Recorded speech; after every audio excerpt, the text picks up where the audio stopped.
공감 글쓰기 바이 채움뷰TV.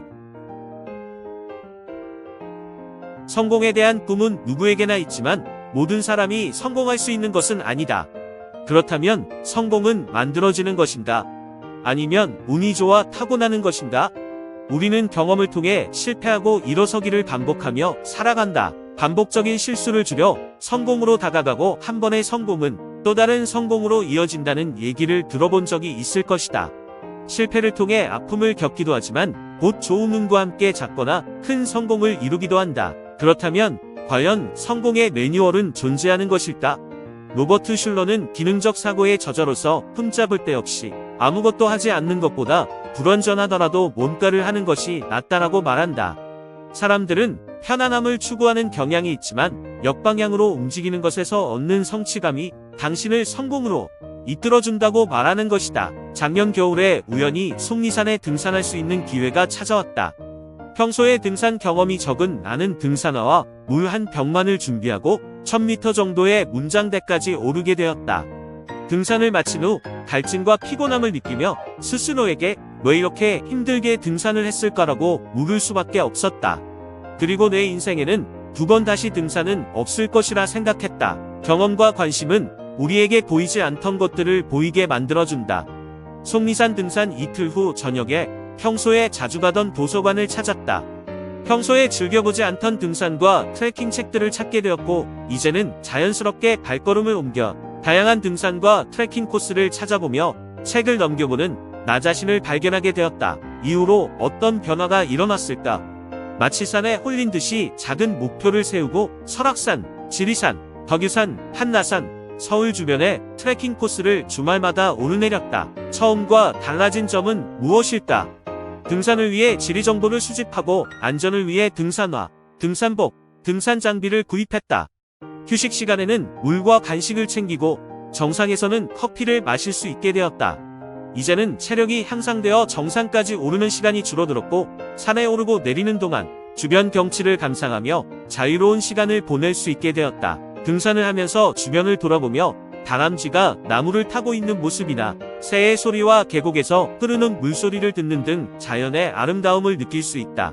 지나가는 사람들과도 반갑게 인사를 나누고 미소를 짓게 된다. 전문가 수준은 아니지만 힘들게 정상에 오른 순간의 기쁨을 잊지 못하고 다시 다른 산의 정상을 오르게 될 기대로 인해 가슴이 떨리기도 한다. 성공의 매뉴얼은 자신의 경험과 다른 사람들의 성공 경험에서 얻은 노하우를 바탕으로 자신만의 체계나 시스템을 만드는 것이다. 마치 등산을 하면서 자신만의 등산 노하우를 쌓아나가는 것과 비슷한 말이다. 얼마 전 귀여운 막내딸에게 집 근처의 산에 등산하기 위해 말을 건넸다. 그런데 뒷딸이 돌아와서 한 말에 놀라지 않을 수 없었다. 아빠, 산에 오르면 다시 내려와야 하는데 왜 힘들게 산에 오르는 거야? 나는 그래서 산에 가고 싶지 않아.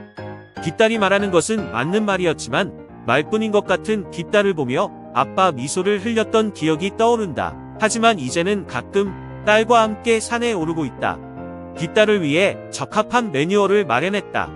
산에 오르면 정상에서 아이스크림을 판매하는 분을 만날 수 있는데 정상에 오른 후 뒷딸이 좋아하는 시원한 아이스크림과 함께 초콜릿을 구상으로 제공한다. 이것이 어린아이에게는 산에 오를 수밖에 없는 체계로 자리 잡은 것이다. 물론 높지 않은 산을 오르거나 정상에 아이스크림을 판매하는 아저씨가 있을 때만 가능하다는 허점은 있다. 성공의 매뉴얼은 단기간에 구축하고 이룰 수 있을까? 길을 걷다가 모르는 길이 나와 돌아가야 하거나 좋아하는 음식을 만들기 위해 재료가 부족해 마트에 가야 하는 경우도 있을 수 있다. 이런 실수를 줄이고 시간을 절약하기 위해 시스템을 마련한다면 성공에 한 걸음 더 다가갈 수 있지 않을까? 각자의 출발점은 다르며 살아가는 삶의 변곡점이 있으며 각자의 영역에서 활동하고 있다. 당신의 매뉴얼은 사소한 것부터 인생의 목표까지 다양하게 존재할 것이다.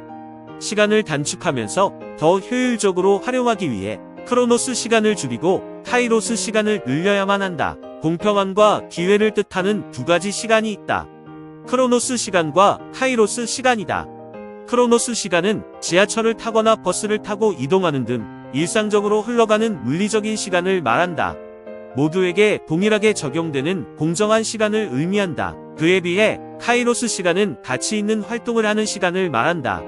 일하며 얻는 보상이나 자녀를 올바르게 교육하기 위해 시간을 투자하거나 더 좋은 직장으로 이직하기 위해 자기 개발을 하는 시간을 말한다. 즉, 한 손에 저울을 들고 다른 손에는 날카로운 칼을 쥐고 기회가 찾아왔을 때 냉철하게 판단하여 목표를 달성하는 시간이다. 당신은 하루에 얼마나 크로노스 시간을 보내는가?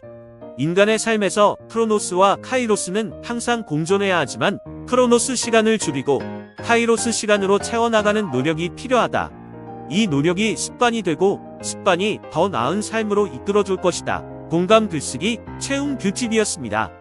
행복한 하루 되세요.